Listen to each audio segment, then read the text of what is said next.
El tema marcos normativos. Les presentamos a continuación un video con los temas que se presentarán durante este segmento. El diseño de la política pública dirigida hacia el sector primario debe garantizar que el marco legal sea apropiado para el desarrollo del mismo y estimular la actividad agropecuaria en vez de obstaculizarla, mejorar el funcionamiento de los mercados y facilitar el acceso a los factores productivos, tales como tierra, fuerza laboral calificada, capital financiero, innovación y agrotecnologías, debe ser el fin.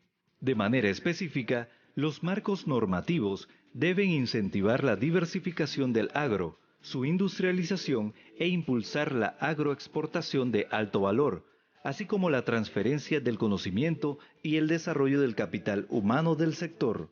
El objetivo del cuarto bloque temático, Marcos normativos, es discutir la mejor ruta para implementar la política agroalimentaria de Estado, Ley PADE, para que ésta sea percibida por parte del productor como un instrumento cuya implementación le otorgará ventaja competitiva, así como analizar los avances de la Ley de Agroparques y la materialización del Área Económica Especial de Agua Dulce.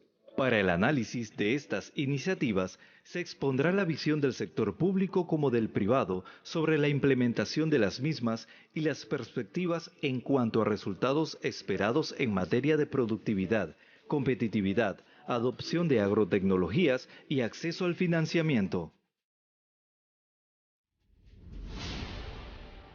Durante este panel, el tema específico a desarrollarse es el PADE, Ley de Agroparques y Materialización de Áreas. Contamos con la participación de los siguientes panelistas: Carlos Salcedo, ministro consejero de Asuntos Agropecuarios de la Presidencia de la República de Panamá; Francisco Mola, director nacional de Industria y Desarrollo Empresarial del Ministerio de Comercio e Industrias; Cristina Taller, directora ejecutiva de la Asociación Industrial de la Caña de Azúcar de Panamá, Azucalpa. Bienvenidos a todos los panelistas. Una vez más, reiteramos que pueden seguir haciendo sus preguntas a través del código QR que están habilitados en los pequeños letreros que se ubican en cada una de sus mesas. Recuerden que también necesitamos que todos realicen sus diálogos en voz baja para que logren los demás espectadores escuchar todas las charlas, todas las ponencias de estos paneles.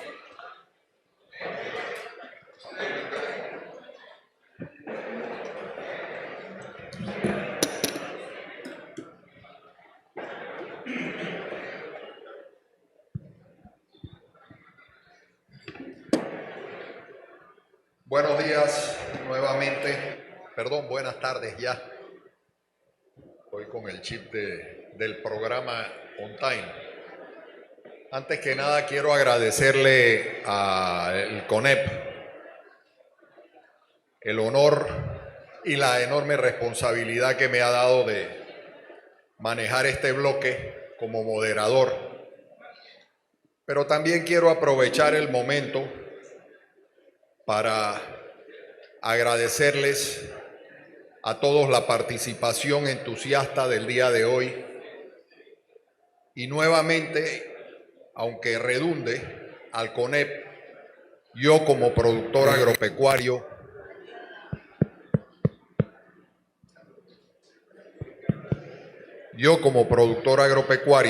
decía, agradecerle el trabajo, el entusiasmo y el enorme éxito que ha tenido este foro el día de hoy. Ojalá, como dijo alguien que me antecedió en la palabra, salgan de aquí acciones positivas a favor de nosotros los productores agropecuarios. Y quiero comenzar, señor ministro, con usted, pero antes que nada, quiero darles la bienvenida a nuestros panelistas. Agradecerles también a ellos el dedicarle al sector agropecuario este tiempo. Al señor ministro, que además de eso es colega productor y comprende perfectamente la situación. Usted sabe, ministro, que cuando se habla de competitividad, el sector de nosotros es dramáticamente impactante y no se ha mencionado aquí, pero el sector avícola es un sector que ha demostrado la capacidad de transformarse y de volverse competitivo al punto de que hoy día el sector avícola es capaz de producir el 100% de la demanda de proteína de pollo que necesita el país y podemos exportar. Con eso comienzo pues con el señor ministro y quería hacerle las preguntas. Usted sabe que la dinámica pues nos obliga a hacer preguntas para darles la oportunidad a ustedes a desarrollar. Y quiero referirme al PADE. El PADE lo conocemos como una ley sumamente atractiva y positiva para el sector, pero el país está plagado o abundado en leyes positivas y productivas que no se aplican. Y nosotros, aquí entre las preguntas y las dudas del sector, quisiéramos saber qué esperamos en términos de tiempo para su reglamentación e implementación.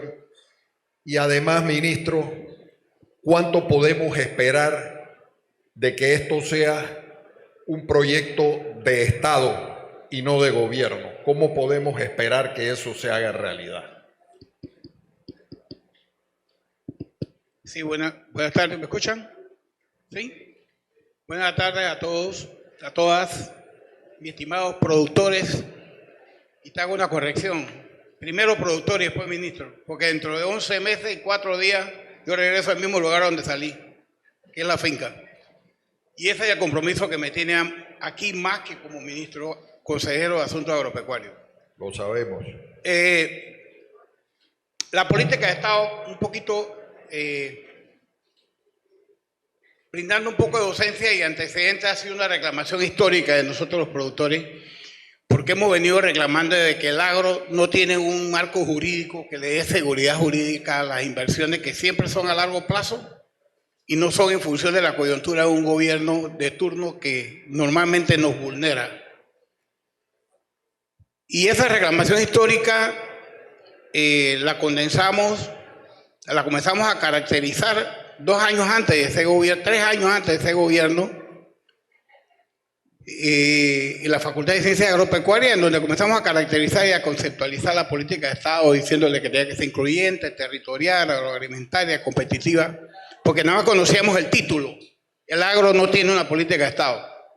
Comenzar a darle forma a esto significaba tener los elementos que nos permitiera crear una dinámica social de participación y de inclusión.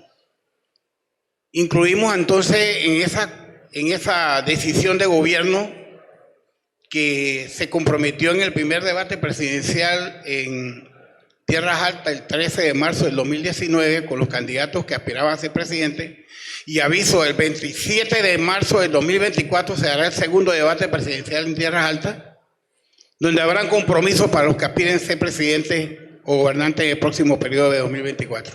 Entonces, la política de Estado fue creando una sinergia nacional de participación y de inclusión. ¿Por qué? Porque el canal tiene una política de Estado. El sector bancario, lo hemos explicado aquí, tiene una política de Estado. El sector turismo tiene una política de Estado. Pero quien garantice la alimentación no tenía una política de Estado. Y para contestar su pregunta, una vez que hemos dado forma a una base jurídica, que es la Ley 352 del 18 de enero del 2023, la reglamentación termina el día viernes de esta semana, con participación no solamente del sector público, sino también de un componente importante que tiene la política de Estado, que es el Consejo de Seguimiento y Cumplimiento, que está integrado por 19 miembros del sector no gubernamental y 8 del sector gubernamental, lo que indica que es la sociedad civil organizada por primera vez en función de la agroalimentación. Entonces no es una ley muerta, es una ley que descansa en los actores, porque ese consejo de seguimiento está integrado por productores, exportadores, sectores indígenas, los 4 sectores forestales, ganaderos, agrícolas, pesqueros, están los agroexportadores, están los productores, está el sindicato de industriales, y eso nos permite tener una sociedad empoderada de esta base jurídica. La política de Estado tiene tres grandes bloques. Uno, que en función de los ejes estratégicos que la constituyen, que van en la búsqueda de la productividad, definir roles en materia de comercialización, y hay mucha tela que contar en materia de administración de tratados. También tiene un bloque, un eje estratégico de competitividad y productividad, el sistema de las normas técnicas por rubro. Tiene un eje estratégico de financiamiento ágil y oportuno, un eje de agricultura familiar, de educación agropecuaria integral como base de la sostenibilidad en el tiempo, que es la educación, y rescatar esos IPT y colegios intermedios y realinear las universidades en función de la formación del profesional del futuro. También un tema de consumo y alimentación saludable, un eje estratégico. Agua, sostenibilidad y cambio climático, y tiene un componente sumamente importante que es la adecuación institucional, porque tenemos una institucionalidad que se quedó coagulada en el tiempo. Inmensamente los productores estamos por delante de la institucionalidad del sector público. Ese consejo de seguimiento se van a constituir en los 300 guerreros para defender el agro. Y aquí están, porque nos hemos encontrado en los pasillos, tratando cada día ellos de empoderarse de ese papel histórico que le corresponde garantizarle al agro una base jurídica y que no esté en función de la vulnerabilidad de los gobernantes de turno para responderle. Ya para terminar, quiero decirle que otro de los componentes, como les señalé, es la definición de un plan estratégico que va a identificar los territorios, los rubros, las tecnologías que se requieren para ir movilizando a los productores hacia la productividad y la competitividad, medido a través de una plataforma digital. Porque lo que no se mide no se puede evaluar. Y ese plan estratégico a 10 años va movilizando el sector agropecuario hacia la productividad y establecer los incentivos a la productividad y eliminar el maldito subsidio que es, y así lo digo yo con autoridad, porque usted sabe que nosotros los avicultores podemos hablar alto y claro, porque no recibimos ninguna clase, además no lo necesitamos. Nosotros el beneficio y la ganancia lo hacemos en base a nuestra eficiencia y a nuestras relaciones estratégicas con las empresas a las cuales trabajamos de manera transparente. Entonces hay un compromiso social y también tenemos la necesidad, como te mencioné, contenida en la ley, de adecuar la institucionalidad del sector público, que tiene por obligación revisar su base jurídica cada 5 años y realinear su modelo de gestión. Pero también se desprende de los ejes estratégicos, para terminarte, un portafolio de proyectos que ya identifica recursos, proyectos, hacia dónde, con orden de magnitud, que anda por el orden de los 1.642 millones de dólares. Esa era la pregunta.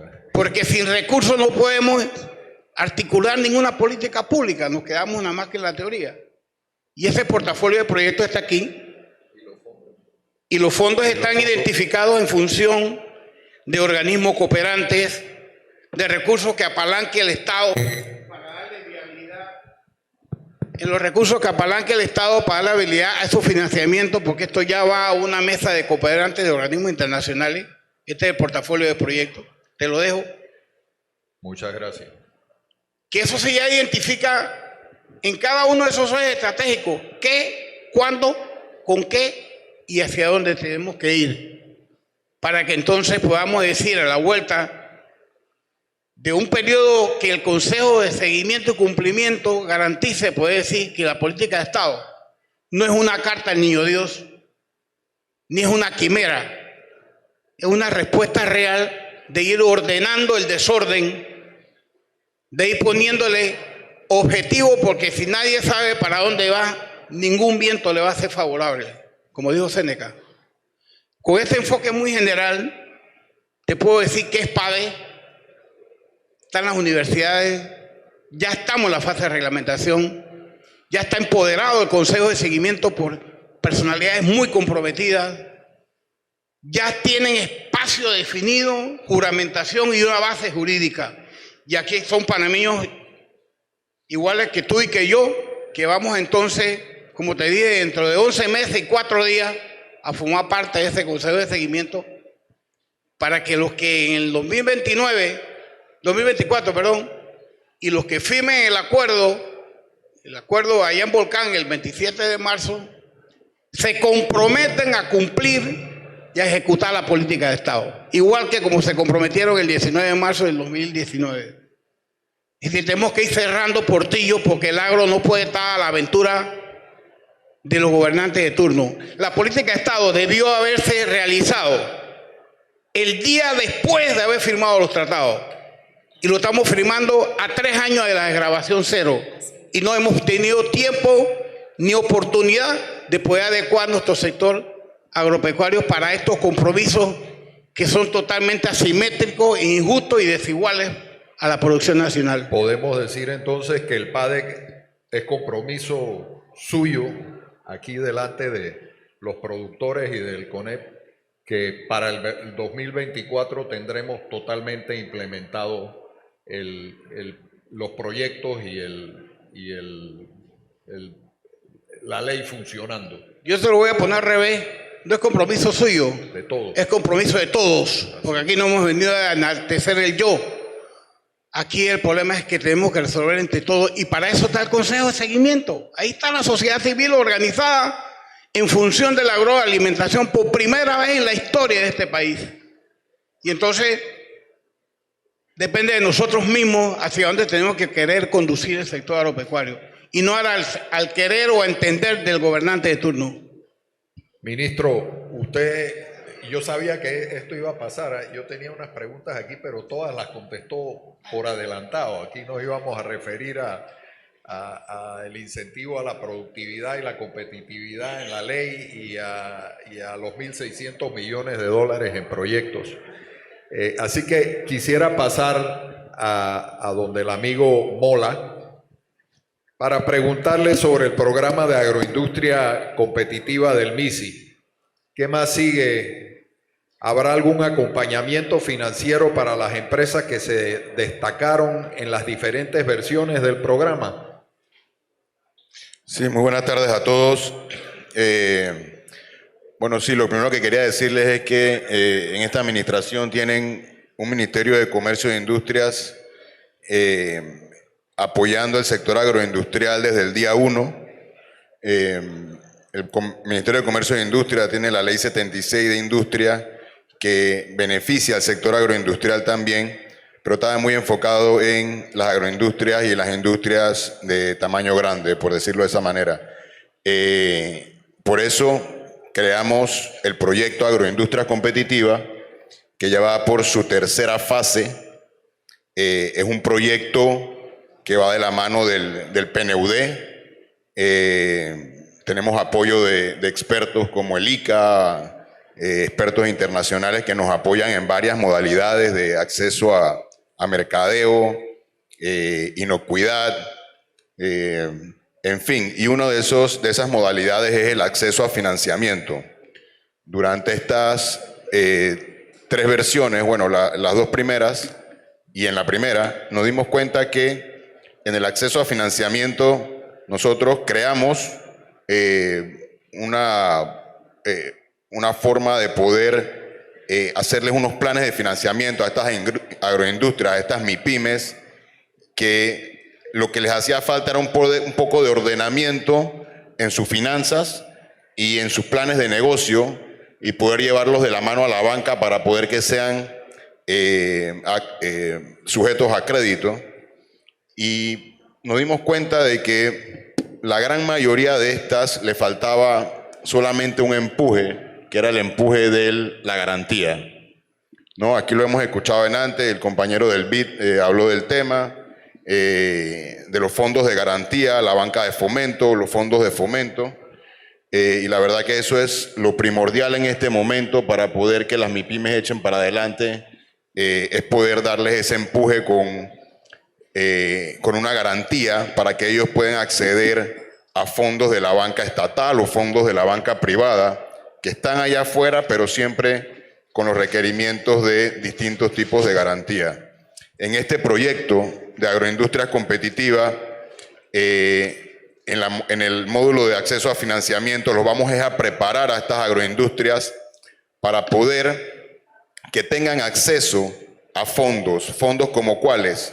Hemos estructurado un fideicomiso que en este momento ya está en su etapa de finalización para poder entrar en la contratación de quién lo va a administrar. Era un fideicomiso que pertenecía al Estado, pero no se había aprovechado de la mejor manera, y lo hemos estructurado de una manera de que sea un fondo de garantía para que las agroindustrias se vean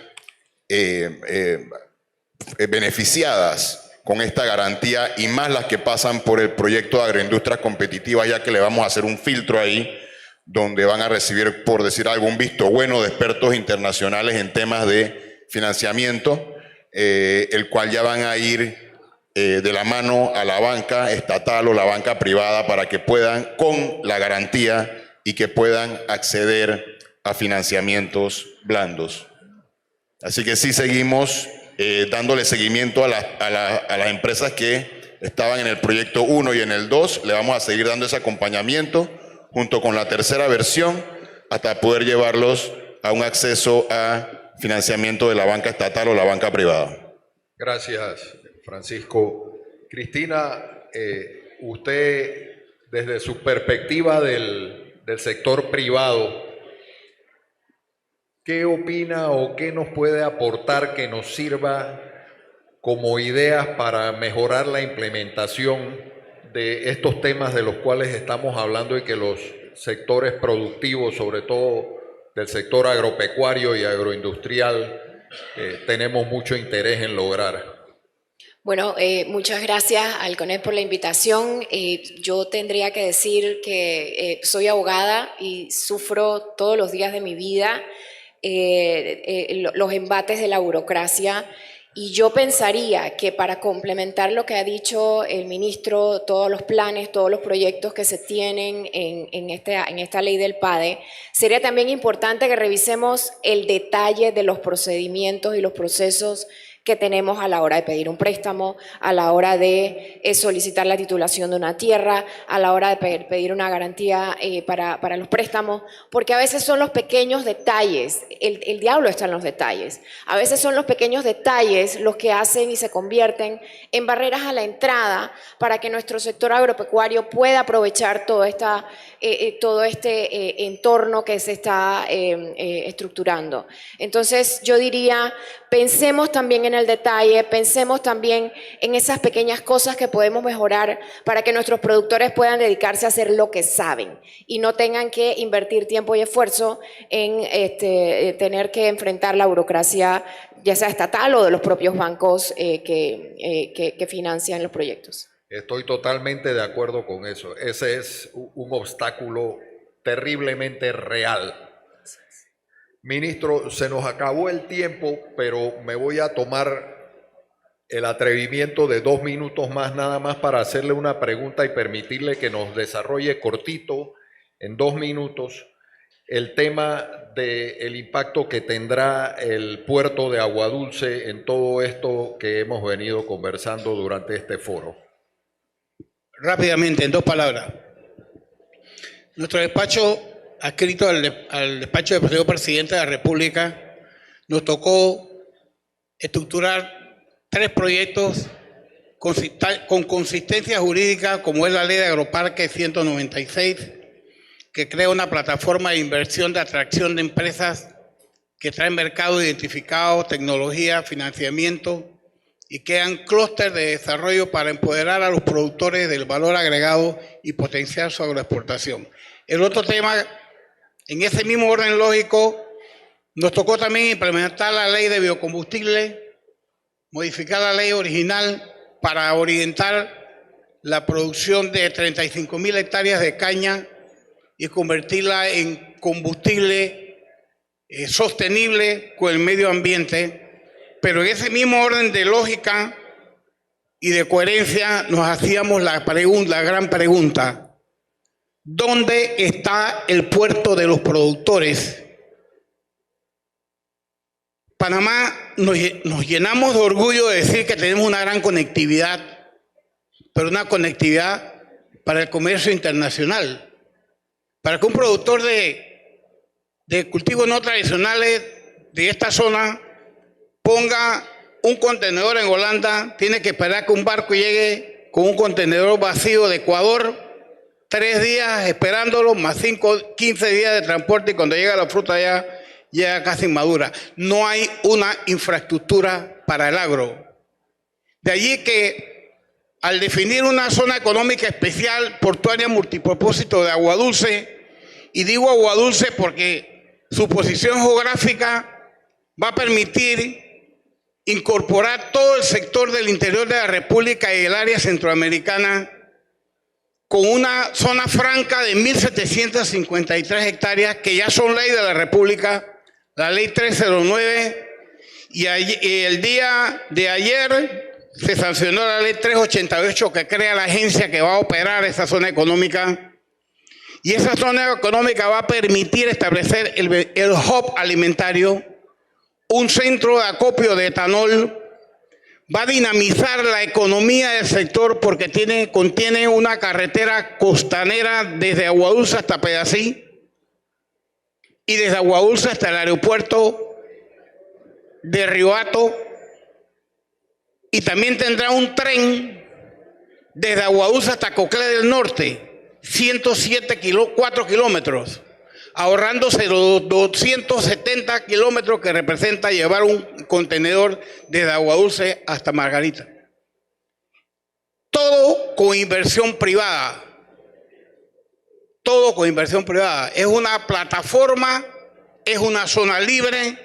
Yo conmino a los empresarios locales y nacionales se empoderen de este proyecto para que una vez se identifique la empresa desarrolladora a través de una licitación pública internacional, puedan desarrollar iniciativas de negocio conjunto con socios internacionales y no sean meros espectadores de un desarrollo potencial que va a representar la zona económica de Agua Dulce, que va a dinamizar otros sectores como el sector inmobiliario, que no está incluido entre la ley, como el sector salud, mejorando la infraestructura hospitalaria con inversiones privadas de primera generación. Va a potenciar la investigación sobre nuevas formas de producción como organismos eficientes.